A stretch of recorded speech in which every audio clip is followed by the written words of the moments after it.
La Última Banca, un espacio de conversación sobre contingencia desde un prisma cristiano pentecostal. Mi nombre es Daniel Díaz y sean todos muy bienvenidos.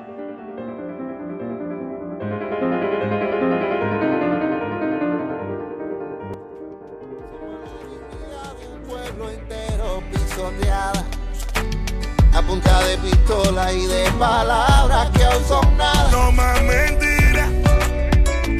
Mi pueblo pide libertad, no más doctrina.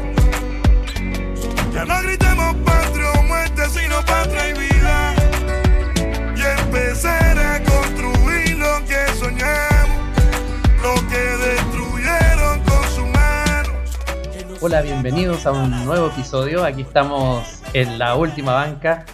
Y para la sesión de hoy día tenemos a un invitado especial, Leonardo Morey, y el cual vamos a saludar, pero primero nos vamos a saludar entre nosotros. ¿Cómo están, chicos? ¿Cómo estás, Daniel? ¿Cómo estás, Leo? ¿Cómo estás, Antilef? Hola, Hans, ¿todo bien por acá? Hola, Hans, mucho gusto de saludarlos a todos. Yo estoy bien, gracias por invitarme, por tenerme acá presente. Bueno, entonces, ¿en qué nos vamos a enfocar? Como tenemos a Leonardo, vamos a aprovechar su presencia acá para hacer varias preguntas. Esta va a ser una sesión tipo más conversación, más que por lo general nosotros abarcamos temas, nos vamos extendiendo en cada una de las interacciones que tenemos, pero hoy día queremos hacer algo especial, algo diferente. Hoy día tenemos un problema, digamos, a nivel mundial, sin duda alguna, y por qué ponemos nosotros nuestra atención en este problema, que es el cual nosotros vamos a tratar de abordar, desde el punto de vista cristiano, naturalmente, como siempre lo hacemos, orientado a las personas que nos encanta el pentecostalismo. Pero queremos hablar hoy día de Cuba. Sabemos que hay ya el país, la isla, viene hace muchas décadas con un régimen determinado. Vamos a abordar en parte eso. Ahí Daniel Díaz va a dar una reseña y nos va a presentar formalmente, digamos, a nuestro invitado. Y eso es lo que nosotros queremos ver hoy día. Daniel Díaz, por favor, puedes continuar con el programa. Darle la bienvenida a Leonardo.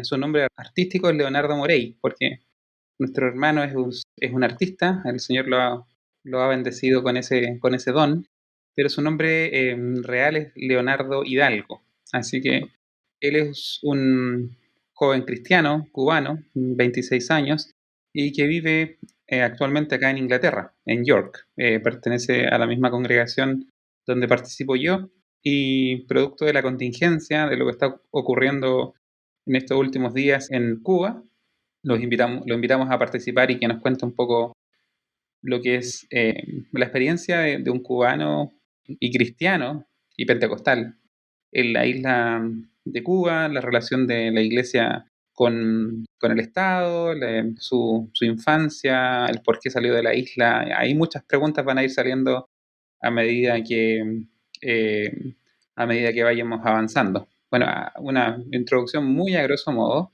es que el gobierno dirigido por los Castro desde 1959 prácticamente está viviendo en estos tiempos, en esta última semana, una de las crisis más importantes que ha tenido la revolución, como le gusta llamarles a ellos, en sus casi 62 años de historia.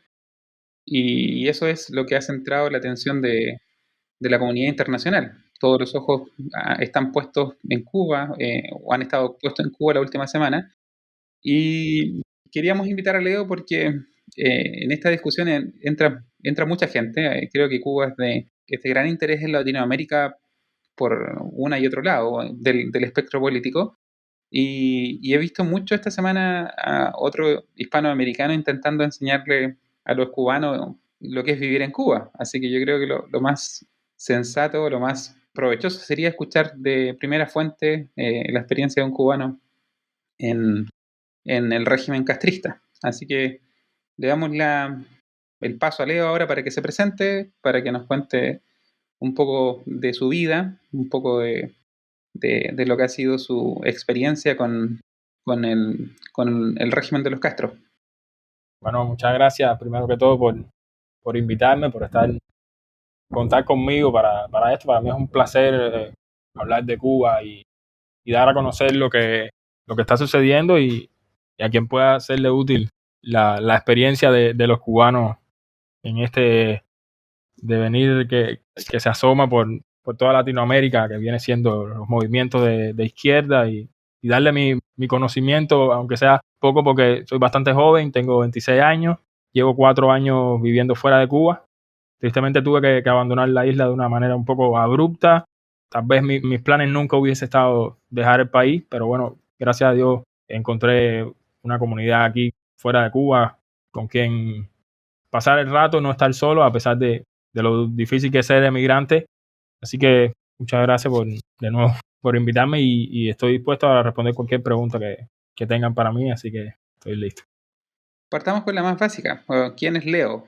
En cuanto a tu experiencia con el Señor también, ¿en qué lugar de la isla naciste? ¿Cuándo comenzaste tu relación con la Iglesia del Señor? No sé, anda contándonos de a poco a la audiencia, a la pequeña audiencia de este podcast, ¿quién es Leonardo Hidalgo? No, yo nací en la ciudad de Matanzas, que queda bastante cerca de la capital de Cuba. Desde los 4 años comienzo a ir a la iglesia porque mi mamá se convierte a la iglesia y empieza a ir a una iglesia pentecostal y yo voy junto con ella. Quiere decir que desde bien joven conozco o me encuentro con las enseñanzas de la iglesia y de la edad de la adolescencia fue que tuve mi encuentro personal con Dios, fue cuando en verdad me convertí en cristiano, no en nieto de Dios. Ya tuve mi experiencia y a partir de ahí empecé a ser ya creyente más activo, participar en los servicios de la iglesia, en la alabanza. También serví por un tiempo como líder de los jóvenes de mi iglesia, hasta que tuve que salir del país. Bueno, y actualmente me encuentro aquí también sirviendo en la iglesia, en la comunidad que tenemos acá en York, todo lo que podamos hacer en la alabanza. En Cuba estudié artes plásticas desde los 15 años aproximadamente. Ingresé, estudié 4 años y me gradué de profesional de artes plásticas. Es lo que he venido desarrollando desde que salí de Cuba, porque en Cuba es muy difícil ejercer prácticamente la profesión que tú estudias, o siquiera que sea rentable. Da lo mismo que hayas estudiado una ingeniería o seas doctor, a veces te sale más rentable ser taxista, por ejemplo, o limpiar habitaciones en un hotel, en un polo turístico, que ejercer como médico o como ingeniero. Entonces, por ahí van los tiros. Vale, Leo, ¿me escuchas? Sí, te escucho. Hola, Leo, un gusto de saludarte. Daniel acá de Chile. Mi pregunta es, voy a hacer una pequeña introducción dentro de nuestro país. Nosotros al momento también pasamos una dictadura tiempo atrás. Luego a mí me tocó nacer ya cuando terminó la dictadura y tenemos el privilegio de tener libertades religiosas, de reunirnos como cristianos. Y quiero también mi pregunta enfocarla por ese punto. ¿Cómo es la libertad religiosa en Cuba? ¿Hay libertades religiosas? ¿Son perseguidos los cristianos? ¿Cuál es tu experiencia? Desde el comienzo de la revolución, prácticamente todas las medidas y todas las cosas que sucedieron fueron más radicales de lo que son ahora. O sea, de cuando yo nací ya no existía ni la el más remoto radicalismo con que empezó la revolución. Entonces los comienzos de esa relación entre la iglesia y el Estado, o esa revolución que viene siendo el Partido Comunista, no fueron muy buenos. Lo primero que sucedió fueron el arresto de muchos pastores, sacerdotes, que fueron lanzados junto con otros criminales, e incluso, o sea, lo primero que hizo el gobierno fue recoger todo lo que iba en contra del ideal revolucionario o de la persona, cómo tenía que comportarse, y esta persona es materialista, hombre, macho. Entonces recogieron todo el antisocial, homosexual y pastores o religiosos, y todos los juntaron en prisiones o en campos de reeducación o reintegración social. Entonces se vieron muchos casos de este tipo de pastores padeciendo prisión, sencillamente por ejercer su fe. También al principio, sobre todo de la revolución, era muy mal visto ser creyente, ser cristiano. No podías formar parte del partido y congregarte o profesar una religión. En las escuelas e incluso las universidades, sobre todo al principio, no era permitido estudiar en las universidades si descubrían que eras creyente. Y cosas así en los centros de trabajo. La mayoría de las personas estaban vinculadas laboralmente era con el Estado, eran con trabajos que el Estado era el que ofrecía, porque no existía un mercado libre, no había empresas privadas, todo era a través del Estado, y entonces era muy mal visto, y la verdad que los creyentes de esos primeros años la pasaron muy mal porque eran excluidos. Directamente no era prohibido ser cristiano, pero sí era marginado, era una persona marginada. Y ya para mi época, cuando yo nací, cuando empecé a ir a la iglesia, la verdad es que ya el sistema revolucionario ya estaba en decadencia, ya había pasado la caída del campo socialista, y Cuba se encontraba en el periodo especial y más o menos ya saliendo para la época de los 2000. Entonces ya no se vivía con tanta intensidad esas creencias de la revolución, que el hombre tenía que ser materialista. Ya se había relajado un poco en cuanto a cómo se veía ser cristiano, pero aún así la iglesia y el Estado seguía limitando a la iglesia, y hasta el día en que yo salí era muy difícil, por ejemplo, para la iglesia construir nuevos templos o hacer eventos en lugares públicos, o rentar por ejemplo, un teatro, porque los teatros son del Estado. Le era muy difícil rentar un teatro para hacer un evento, hacer una conferencia, lo que sea, y el Estado no permitía eso. Y si tampoco puedes crear un templo, porque te lo pueden demoler. De hecho, se han dado casos de personas que crean el templo, edifican el templo, y si existe un tipo de irregularidad en esa construcción, los materiales, no se tiene 100% la certeza de dónde surgieron, son capaces de demoler iglesias y templos.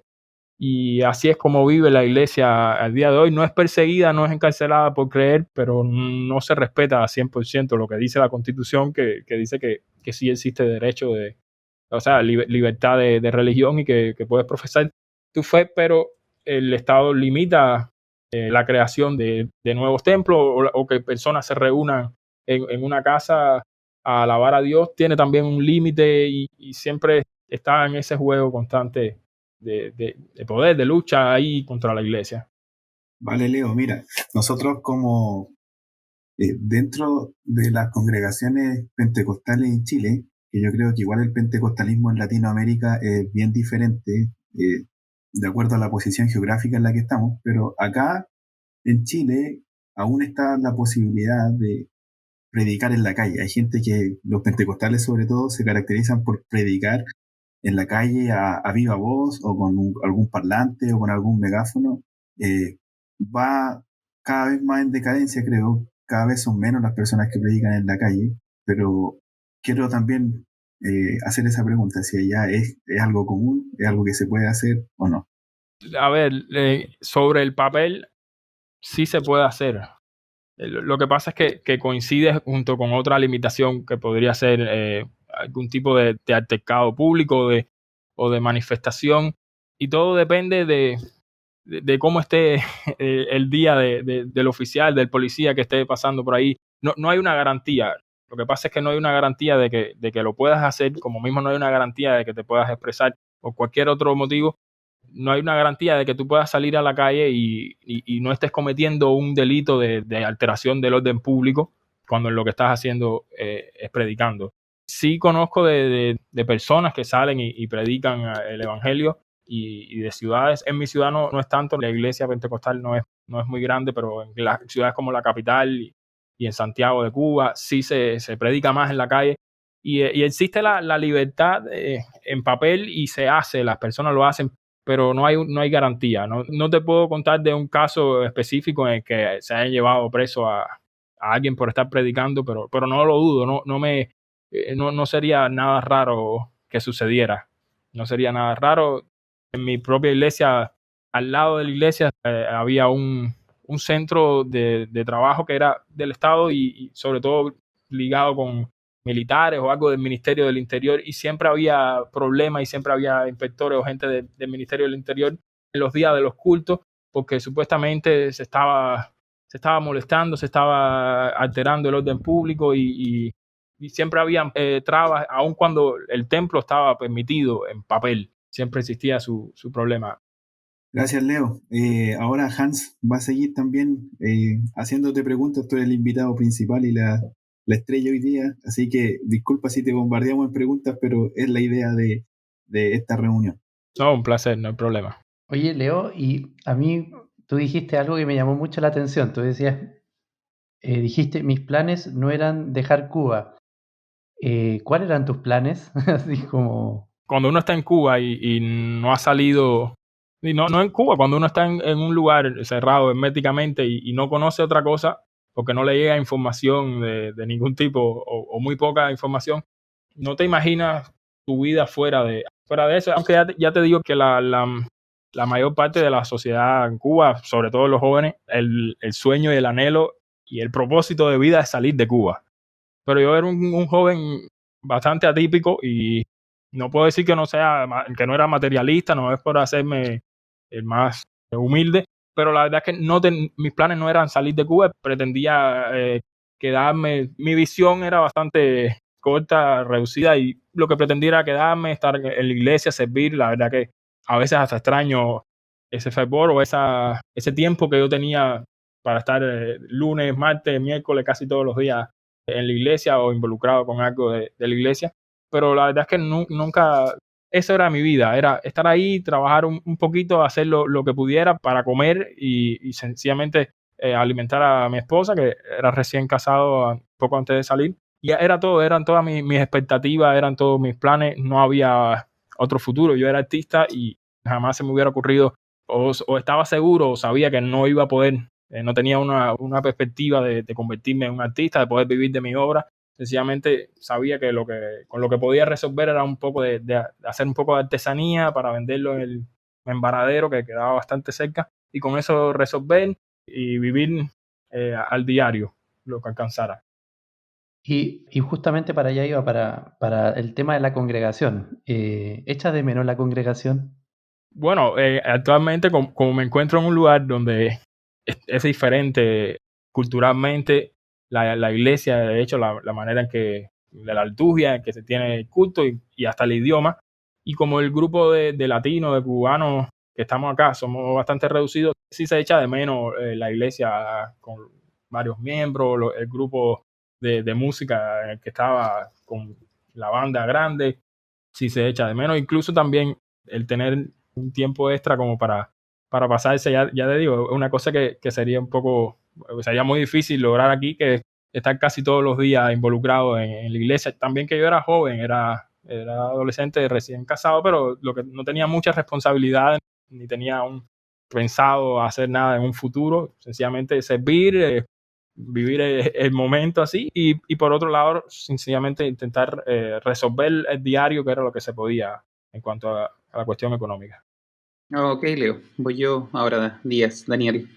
Quería preguntarte un poco cómo es que se da tu salida de Cuba. Yo conozco un poco tu historia. Bueno, con Leo nos congregamos acá en la misma iglesia pentecostal, pastoreada por la pastora Lisette, así que saludos para ella, si es que nos escucha en este programa.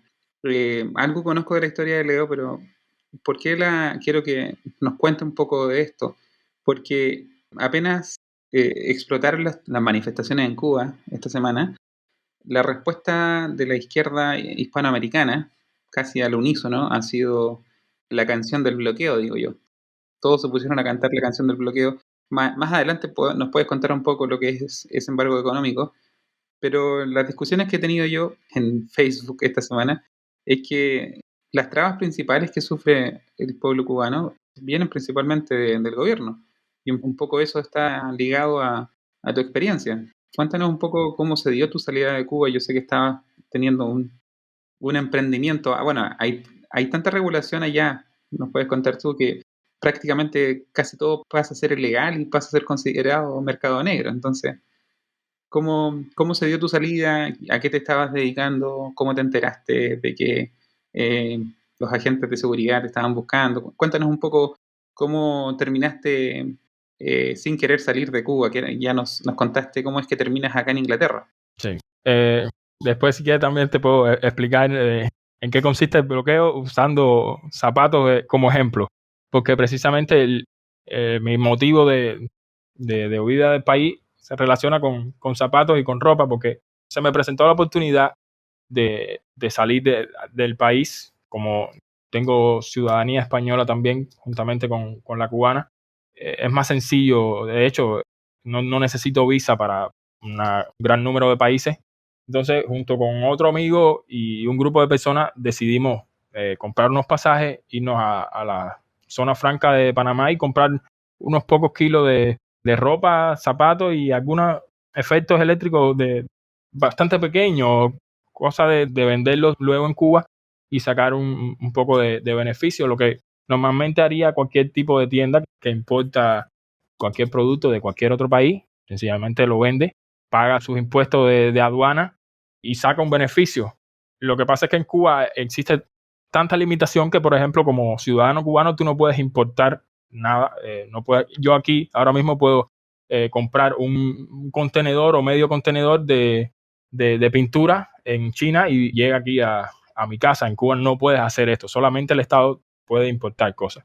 Pero existe una brecha que es cuando tú viajas como pasajero en un avión, puedes traer ciertas 2 maletas, no sé, 30 kilogramos o 60 kilogramos de mercancía de este estilo, y eso es explotado por negociantes o empresarios, como lo que hice yo con un amigo.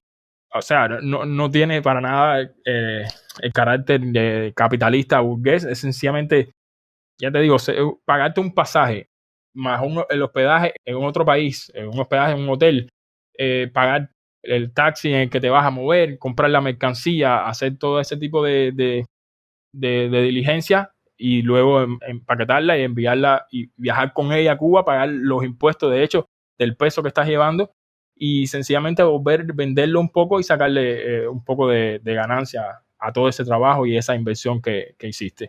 Es una práctica bastante común, es ilegal en su base, es ilegal, pero como hay tantos ciudadanos españoles en Cuba, la mayoría de la gente que tiene esa posibilidad, esa ventaja, la explota, ya sea que vaya él y compre su propia mercancía para venderla, o que vaya, como se le llama, mula, que preste su servicio de ser un pasajero con ese pasaporte, viajar con un grupo de personas y después luego entrar a ese equipaje como que es suyo y recibe un pago que tal vez sea más que varios meses de trabajo de cualquier profesional, pero al final lo que se está haciendo es comprando y vendiendo ropa y zapatos, no se está contrabandeando con alcohol o con drogas. Sin embargo, tuve la desgracia de que fue apresado mi compañero, mi socio, por así decirlo, y casi estuve a punto de ser detenido yo, pero el delito era contrabando y enriquecimiento ilícito. Lo primero, contrabandear con ropa y zapatos, que al final es el único medio por el que se puede vestir y calzar el cubano de a pie que vive en la isla, y después podemos hablar de verdadero bloqueo y cómo incide sobre el cubano. Y el otro delito era enriquecimiento ilícito, o sea, el hecho de enriquecerse, el hecho de obtener ganancias y acumular riqueza, tener ahorros, es delito en esa revolución socialista. Entonces, por ahí, gracias a Dios, la verdad, recibí el aviso de que ese amigo mío estaba preso y que incluso ya en varias declaraciones otras personas que viajaban como mula, como ya antes dije, con nosotros, ya habían declarado que yo iba al frente de esas mulas porque me conocía los trapicheos de a dónde tenía que ir, dónde era que tenía que comprar, conocía al taxista, me llevaba a los lugares y yo hacía las diligencias mientras que esas personas solamente tenían que presentarse ellos como los dueños de la carga. Sé que puede parecer un poco, o sea, de maleante o un poco raro, un poco enrevesado eso de tener que hacer pasar la carga porque es propiedad de otra persona, pero es que es la única manera que existe de importarlo, de traer algo adentro de Cuba, y es una práctica bastante común.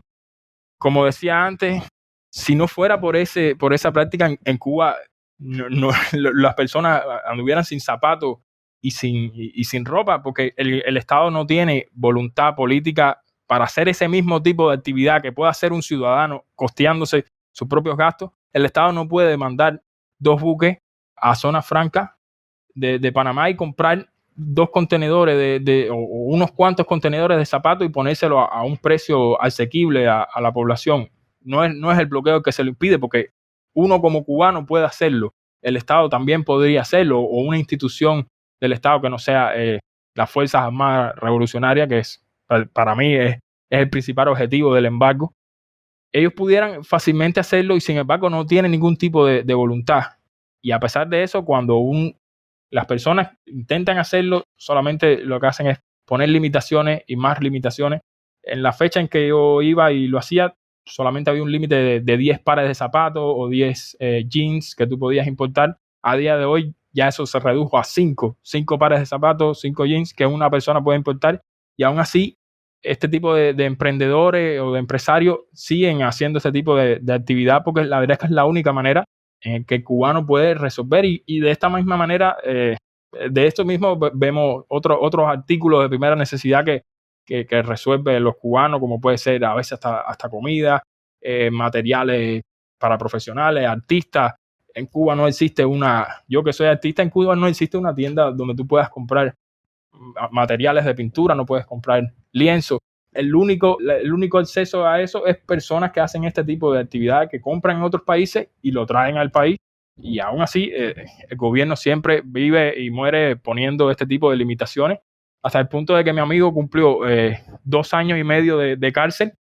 Yo, gracias a Dios, pude escapar 2-3 días antes de que llegara la policía a mi casa con la citación para ya procesarme, pero probablemente me hubiera tocado una condena similar por sencillamente comprar un poco de ropa y venderla a un precio mejor que el que el Estado puede ofrecerle a sus propios ciudadanos, y sencillamente recibir un poco de beneficio, no enriquecimiento extravagante ni nada por el estilo.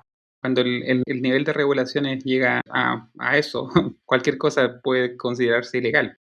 No sabía que tu amigo había estado tanto tiempo encerrado.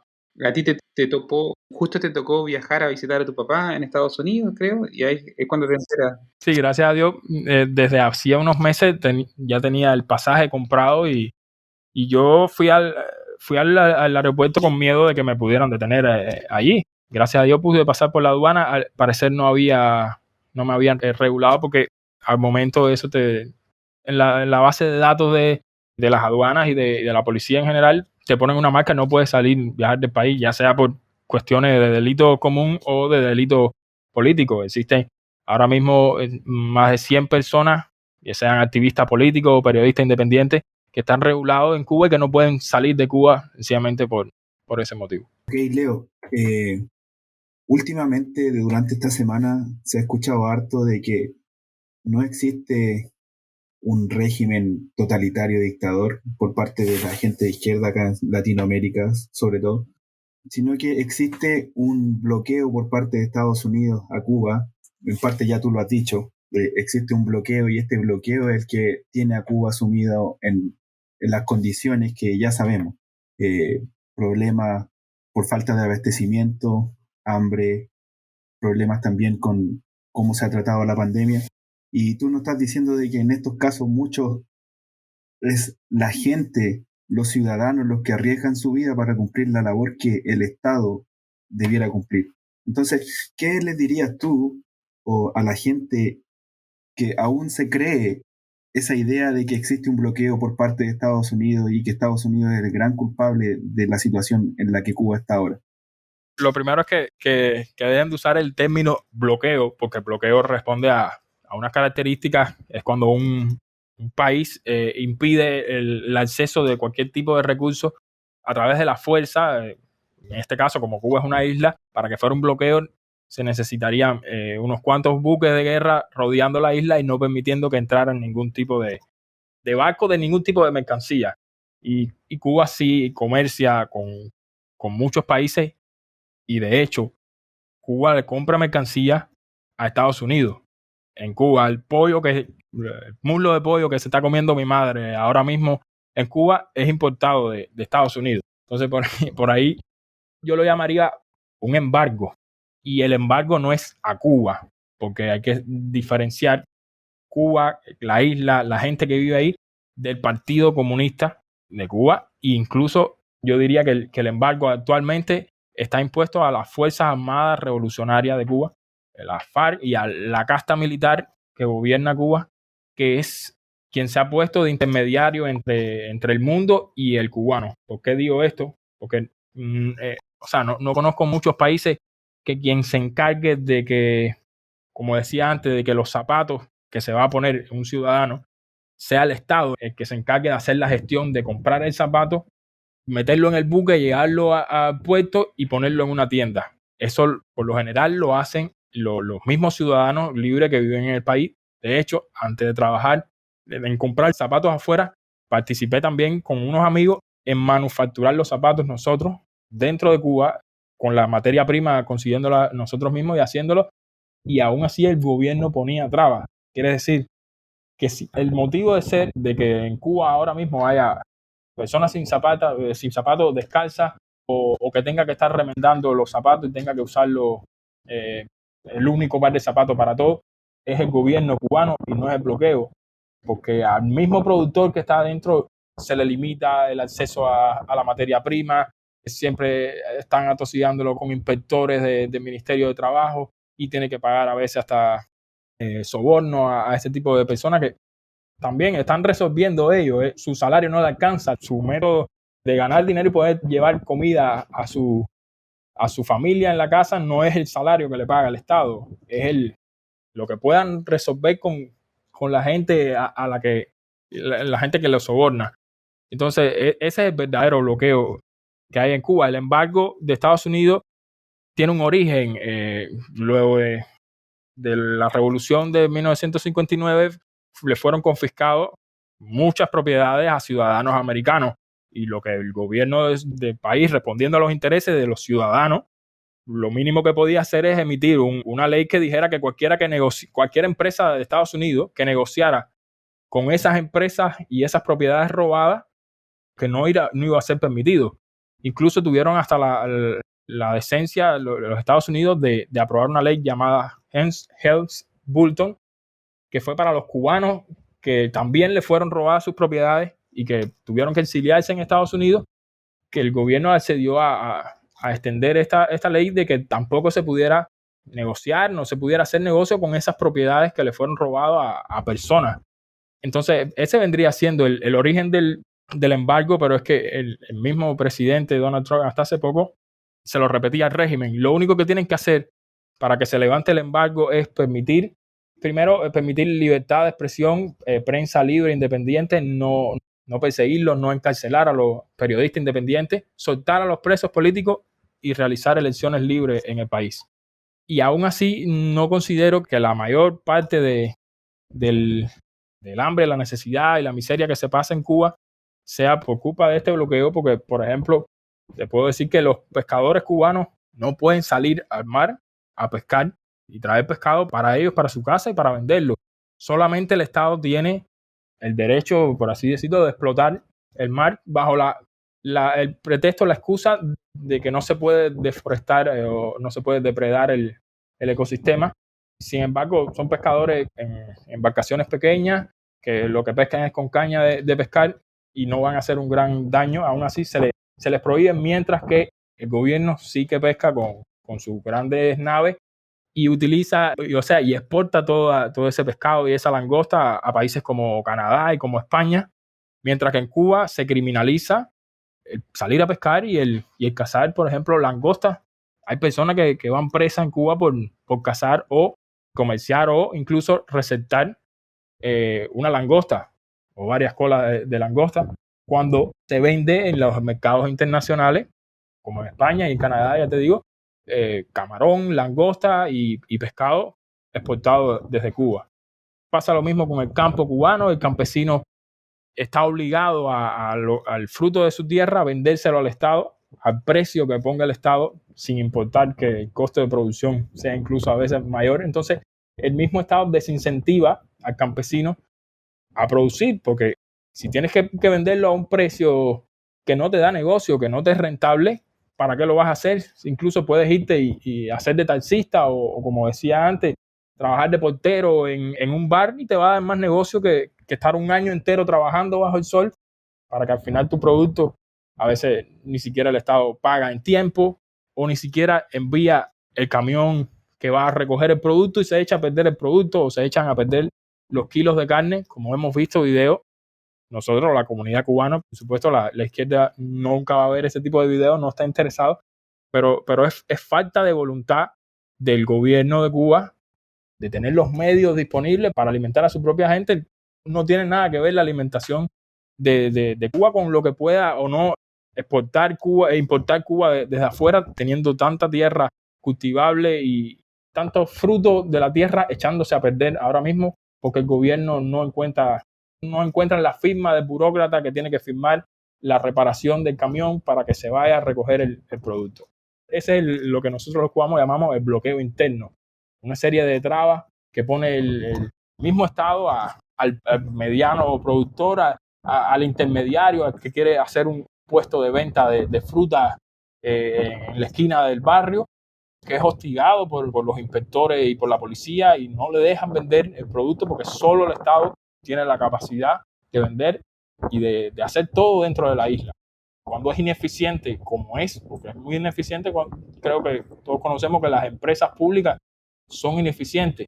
Imagínate el país entero gobernado por burócratas que le da lo mismo si se cumple el plan o no. Al final no van a perder su trabajo, no van a tener necesidad en su casa. Bueno, relacionado con lo que estabas hablando tú, quería yo leer algo muy corto, o sea, es mucho más largo, pero no quiero extenderlo justamente. Me lo compartía esta semana la pastora Lisette en mi muro de Facebook, relacionado con el bloqueo y con un poco la falta de implementos médicos. Y que vamos a llegar a ese punto final, que son las protestas que se están viviendo hoy en día allá. Un poco más adelante podemos hablar de cómo se originan y cuál es el estado de las protestas o de las personas cercanas a ti, cómo se está viviendo todo dentro de la isla, porque es poca la información que nos llega por el hecho de que los primeros días de protesta se cortó el internet y cosas por el estilo. Pero antes de llegar a eso, quería leer este comentario bastante bueno, encuentro yo, bastante informativo. Dice, citando a John Kabulich, presidente de la US Cuba Trade and Economic Council, señaló a la BBC Monitoring que este año 2021 las exportaciones de alimentos de Estados Unidos a la isla han aumentado un 60% en comparación al 2020 y en lo que va del año suman unos 140 millones de dólares, principalmente por la venta de pollo, pero también por otros rubros. Kubalich estima que en torno al 8% de los alimentos importados por Cuba proceden de Estados Unidos. En relación con las medidas de Estados Unidos que buscan restringir la capacidad de empresas de otros países para hacer negocios con Cuba, Freire explica que naciones de la Unión Europea y otras como Canadá o incluso China y Rusia, que le importa muy poco el embargo estadounidense, han desarrollado con éxito una serie de leyes que bloquean la ampliación extraterritorial de estas leyes estadounidenses. El régimen dictatorial cubano asegura que los daños acumulados durante casi 6 décadas de bloqueo ascienden a 144.413 millones de dólares, culpando de las dificultades económicas que enfrenta la población y de las supuestas dificultades sobre el comercio y la obtención de inversiones y de financiamiento del monopolio estatal cubano. Bueno, esto es una nota aparte. Dice, para el 2004, Rusia, la Unión Europea, y en especial España y Japón, condonaron una deuda acumulada a Cuba por 42.000 millones de dólares, sin incluir la deuda por más de 2.000 millones que Cuba tenía con la disuelta Alemania del Este, la cual nunca pagó. Por otro lado, la Cuba parasitaria, así colocó, sacó más dinero de Venezuela en 22 años que de la Unión Soviética en 30 años. Venezuela ha destinado más de 68.000 millones de dólares en 22 años frente a los 35.000 millones de dólares que los rusos invirtieron en 30 años. Además, La Habana responsabiliza del embargo y de la escasez de medicamentos en lugar de comprarlos en los países productores. Pero, ¿por qué Cuba no compra sus fármacos en China e India, como lo hace Estados Unidos, Europa y los países del tercer mundo? El régimen cubano omite mencionar que los dos mayores productores mundiales de los principios activos necesarios para la fabricación de los fármacos son China e India, con los que La Habana tiene intercambios comerciales totalmente libres. Incluso Estados Unidos compra de esos dos países el 80% de las materias primas para producir sus medicamentos. Lo hacen las grandes farmacéuticas estadounidenses Pfizer y Merck, y también las europeas Roche, Novartis y GlaxoSmithKline, que trabajan todas con los principios activos de China y de la India. Bueno, aquí un poco habla a grandes rasgos que efectivamente Estados Unidos tiene relación económica con Cuba, que el 8% de los alimentos que se importan a Cuba son de Estados Unidos y que la incapacidad para producir fármacos no están ligadas al bloqueo, siendo que los mayores proveedores de principios activos son China e India, con los cuales Cuba tiene relaciones comerciales sin problema. Eso sería un resumen de lo que alcancé a leer. Es más largo, pero no quiero extenderme más. Hans. Sí, yo quería aprovechar también la oportunidad para preguntarte cómo es vivir en Cuba, porque igual deben haber aspectos positivos de vivir allá. Bueno, el poco tiempo que viví, hasta mis 20 años o tal vez 21, ya te digo, no te puedo decir que tuve una mala experiencia, sobre todo la infancia, porque no tenía con qué compararlo. Porque si lo miro estando desde aquí afuera, pudiera decirte que sí que pasé mucha hambre. Lo que pasa es que cuando estás dentro de Cuba y no conoces otra cosa, crees que todo es así de normal. Ya te digo, una infancia normal, feliz, jugando en la calle, es lo único que recuerdo y lo único que me importaba, pero felices ves a los niños en África jugando fútbol con un pomo sin zapatos y no quiere decir por eso de que estén bien. Entonces, lo que sí te puedo hablar, ya estando desde este lado y que puedo mirar en retrospectiva y puedo decirte, por ejemplo, que mi transcurso por la escuela, y creo que el transcurso de todo niño por la escuela pública de Cuba fue un adoctrinamiento constante desde que empiezas a leer, desde que tienes 6 años y llegas, por ejemplo, a la letra F, estás aprendiendo de letra por letra, a leer y escribir, y cuando llega a la letra F viene Fidel, viene fusil, cuando llega a la letra M, además de mamá, viene miliciano, y ya desde que estás aprendiendo a leer y desde que te están enseñando cualquier cosa, los libros de texto o la metodología, lo que incluye son textos de ideología. La historia de Cuba es totalmente tergiversada, contada desde la parte de ellos, idolatrizando prácticamente a los grandes líderes de la revolución.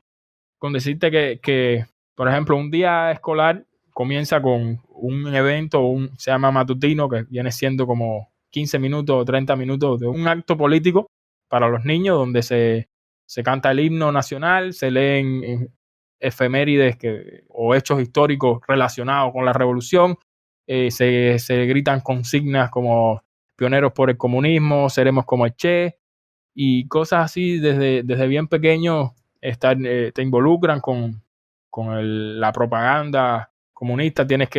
Había muchas veces que nos obligaban, nos exigían ver los noticieros y los debates políticos, que no son debates políticos, se habla todo de una sola ideología. Nadie está en contra ni nadie discute sobre una idea, sino que todos sencillamente apoyan y alaban la misma idea, pero desde bien pequeño te exigen atender y memorizar lo que está sucediendo en el mundo, lo que está sucediendo en Cuba a través de la perspectiva suya, sobre todo el antiamericanismo siempre vigente, enseñándote que preparación para la defensa desde que eres bien niño, dónde están los refugios de la ciudad, los refugios de la escuela, incluso a disparar armas que no son directamente de fuego, son más bien de unas balas bien pequeñitas de plomo, sencillamente para aprender a disparar, porque dice que todo cubano debe saber disparar. Son consignas, entonces, tanto en la escuela como en la calle, en todos lados ves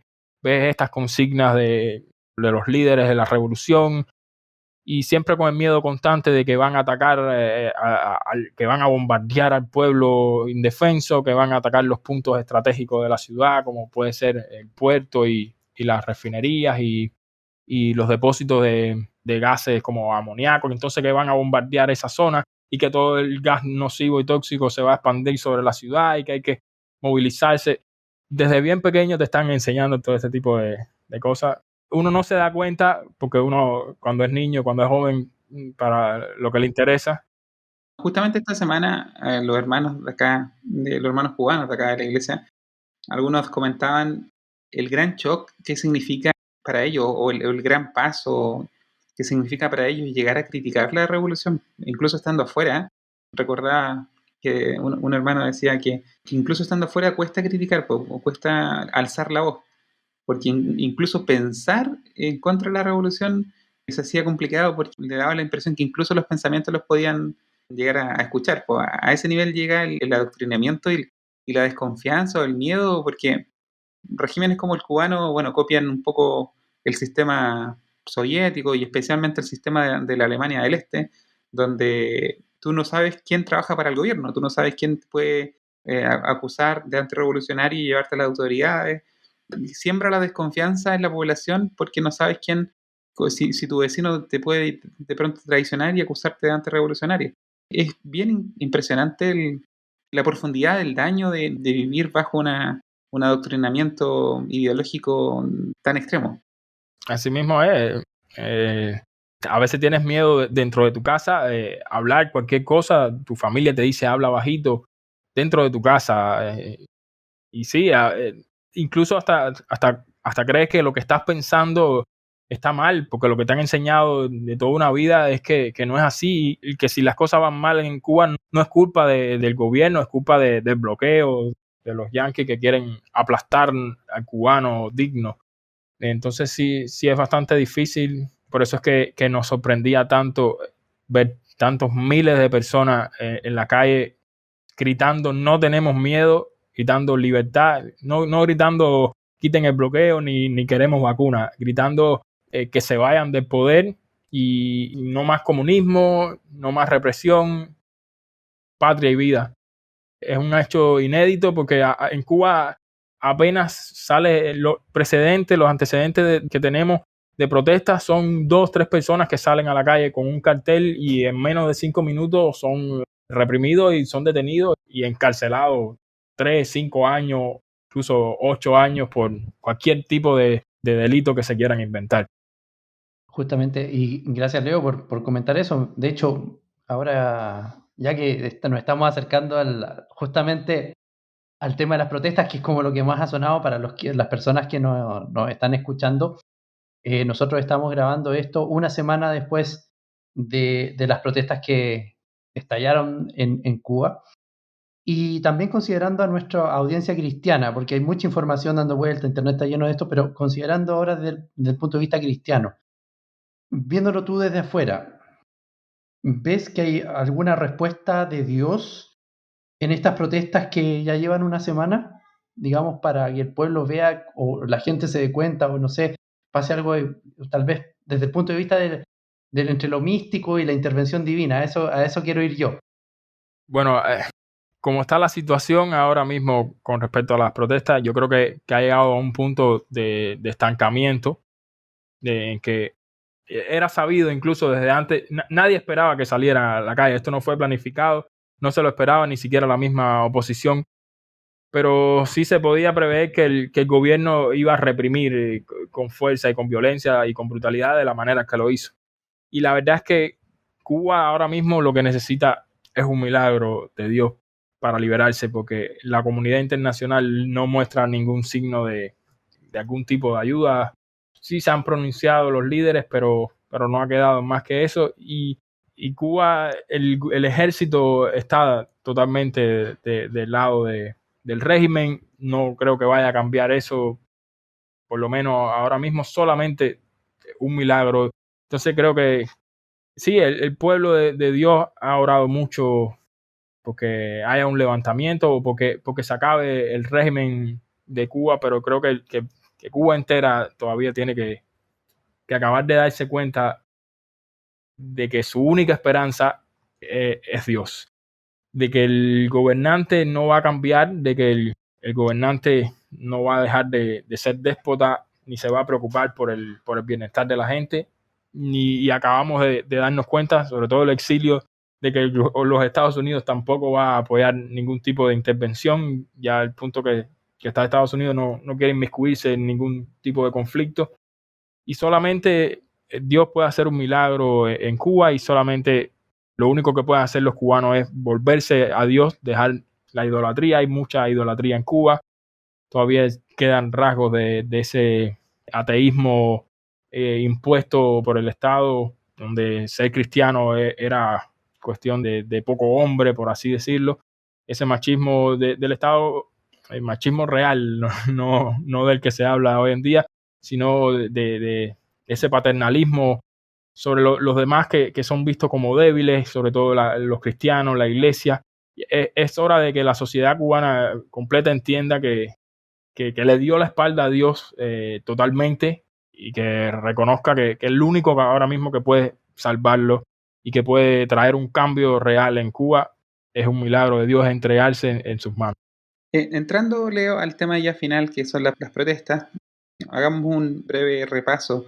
Anterior a las manifestaciones ya mucho más concurridas, mucho más masivas que se dieron esta semana, hubieron ciertos primeros signos de levantamiento. El tema del movimiento San Isidro, los estudiantes que fueron reprimidos. Luego sale en febrero esta canción Patria y Vida, que ha sido casi un himno dentro de las protestas. En febrero participan artistas cubanos en el extranjero, y también participaron 2 artistas cubanos desde Cuba. Ahí hicieron tremendo trabajo para poder grabar y participar en ese video que tanta repercusión ha tenido, y que es un abierto desafío al régimen. Patria y Vida para el cubano le hace mucho sentido, porque es una consigna que va contra el patria y muerte venceremos. Entonces, el ambiente ya estaba enrarecido, se veían los primeros atisbos de manifestaciones, pero se agrava esto con el aumento de casos de coronavirus. Según tengo entendido, tú me puedes corregir, el gobierno, como depende mucho del turismo, gran parte de las entradas económicas del gobierno dependen del turismo, abrió un poco el turismo en la isla, y en la región de Matanza creo que comienza, donde están centros turísticos como Varadero, me parece, que aumenta el número de contagios, y las personas contagiadas y sospechosas de contagio empiezan a ser encerradas en un lugar por 4 días, y más de alguno muere ahí, y eso es lo que finalmente enciende la mecha de las protestas, que ya va a cumplir una semana. De hecho, hoy mismo cumple una semana. Entonces, cuéntanos un poco sobre esto, cómo lo vive tu gente. Yo sé que tienes aún familia allá, qué información te llega, cómo les afecta a ustedes que el gobierno corte internet, que fue lo primero que hizo, cómo se están comunicando con sus familiares, qué noticias tienen de la iglesia. Yo sé que hay un par de pastores que fueron tomados presos y no han sido liberados aún. Cuéntanos un poco como ya actualidad, cómo se están viviendo las manifestaciones y qué información te llega a ti. Sí, yo creo que le añadiría a todo ese campo ya lleno de combustible que era la sociedad cubana, que solamente se necesitaba una chispa que fue lo que sucedió este domingo. Yo le añadiría, por ejemplo, el comienzo de los apagones, o sea, a toda la desgracia que se le venía sumando al pueblo cubano, incluso desde el recrudecimiento de las sanciones de Donald Trump, que la verdad es que le pegó fuerte al régimen, porque le cerró las vías que tenía el régimen de recaudar fondos para ellos hacer su gestión interna. Se le puede ir sumando cuestiones como los cortes de electricidad, como la falta de combustible en los mercados, la falta de transporte público, y a todo esto la hipocresía del gobierno, que sigue viviendo como millonarios y como burgueses, mientras el pueblo se está pasando trabajo. Y sin embargo, lo que salen diciendo en los noticieros y las notas de prensa que dan es que todo va a ir bien, que todo va a estar bien. Entonces el pueblo se cansó, incluso pocos días antes de que comenzara el estallido social. Hubo una campaña en Cuba por los cubanos, que era SOS Cuba, de hecho, como creo como se va a titular este podcast, que no era sencillamente las condiciones en las que estaba, de salubridad que estaban los hospitales y todas esas personas que estaban comenzando a presentarse como caso de COVID, que no tenían medicamentos, que el familiar tenía que conseguir los medicamentos fuera del hospital porque el gobierno no les proveía de medicamentos para tratar el COVID. O sea, la gran potencia de Cuba, la gran potencia médica, no tenía medicamentos para ofrecerle a sus enfermos. Se estaban muriendo personas en su casa porque el gobierno no tenía supuestamente ambulancias o combustible para ir a recogerlo, cuando luego de estas protestas vimos cuántos camiones y cuántos ómnibus tenían para trasladar a sus efectivos para reprimir. Entonces, todo y la negativa del régimen a aceptar ayuda humanitaria del exilio. O sea, no tienes medicina, no puedes ofrecerle medicina a tu propio pueblo y aún así eres tan orgulloso que te niegas a recibir ayuda internacional. Entonces, esto fue lo que provocó que de manera espontánea y en diferentes ciudades tan separadas como puede estar San Antonio de los Baños, cerca de La Habana, que fue la primera que tuvimos noticia de las protestas, como Palma Soriano en Santiago de Cuba, el otro extremo total de la isla. Es una cosa que no fue planeada, una cosa que era imposible preparar porque automáticamente la seguridad del Estado lo hubiese detectado. Y desde aquí, desde el exilio, con el internet, antes de que lo quitaran, pudimos presenciar cómo se fueron levantando ciudad tras ciudad, miles de personas saliendo a la calle en protesta pacífica a pedir sencillamente libertad y que se acabara ya ese sistema que ya estaban cansados, ya no querían comida, ya no quieren un poco de comida. Ahora mismo, en caso de que levantasen el bloqueo, el embargo, lo único que va a cambiar en Cuba es que sí van a tener un poco más de comida, tal vez no se va a ir la electricidad, no va a haber apagones con tanta frecuencia, pero no va a haber libertad y entonces ya el cubano lo que está pidiendo es libertad.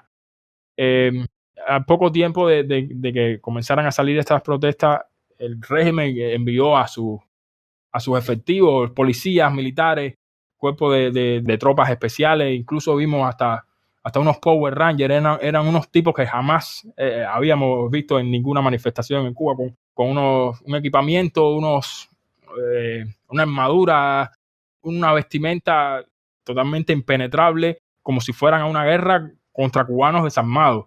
Entonces desplegó todo este aparato de represión contra un pueblo que lo que estaba en la calle descalzo, pidiendo sencillamente que las cosas cambiaran.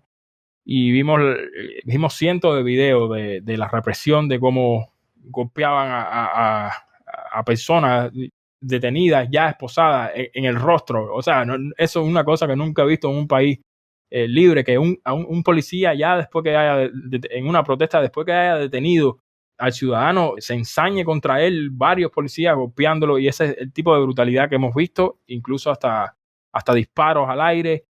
Ha sido una cosa terrible, por eso es que el exilio también a un momento se movilizó, sobre todo en Estados Unidos, para pedir una intervención humanitaria, porque lo que estaba ocurriendo era una masacre. Vimos también casos de represalia que tomó el régimen con todas esas personas que participaron en los primeros días de manifestación, yendo a buscarlas después en la noche a su casa y llevándoselo, al punto de que ahora mismo las estimaciones más conservadoras estiman que hay al menos 400 personas detenidas o desaparecidas que no se sabe su paradero, que fueron estas personas que salieron a manifestarse. Entre ellos tenemos artistas plásticos, bailarines, doctores, como decía hermano, pastores.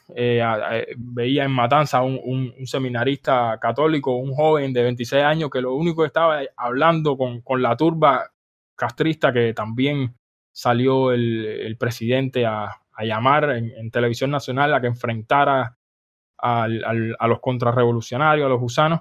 Veía como ese muchacho se enfrentaba a ellos sencillamente pidiendo cordura, pidiendo que se respetara su dignidad a pesar de tener ideas diferentes. Ese muchacho ahora mismo se encuentra desaparecido o preso, no se sabe dónde está. Por cuestiones tan sencillas como esas, no eran vándalos, no eran antisociales como están pretendiendo vender ahora por la propaganda del mismo sistema dentro del país.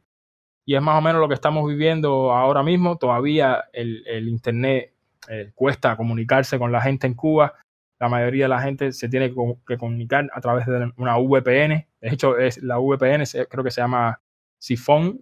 Ha registrado más de 1.2 millones de descargas en Cuba en los últimos días, porque es la única manera de acceder al internet. El gobierno cortó el acceso a las principales aplicaciones como Telegram, WhatsApp y Facebook, y todavía estamos en esa instancia. Estamos comunicándonos a duras penas todavía con la familia en Cuba. Bueno, Leo, yo creo que ya estamos para ir cerrando. Yo simplemente agradecerte por tenerte acá y por haberte también atrevido a contar tu historia, y esperamos que sea de aporte para quienes puedan escucharnos.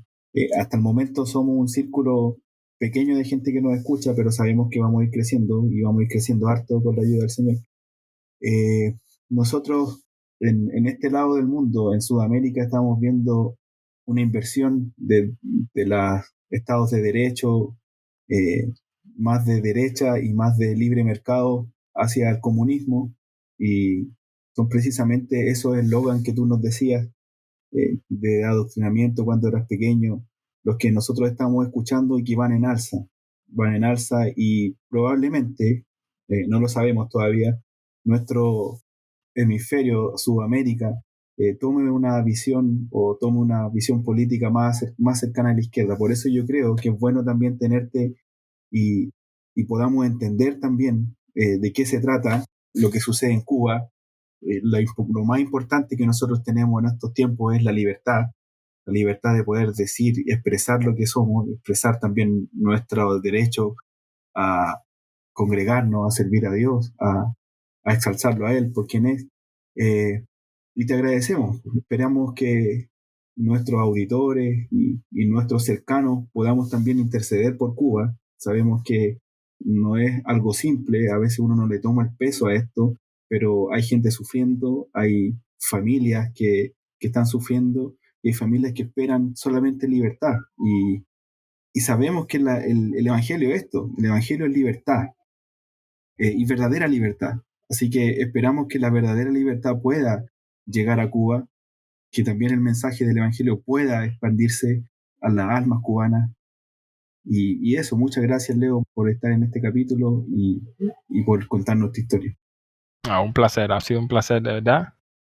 Y cada vez que quiera que me pase por acá de nuevo, sin problema. Gracias, Leo. Y gracias también a todos los que nos están escuchando. Suscríbanse al canal, comenten y ya nos estaríamos viendo en otra oportunidad. Que tengan una excelente semana, chicos. Que estén bien. Chao, chao. Chao, Danieles. Chao, Leo. Chao. Chao. Gracias, Leo. Chao, chao. Bye.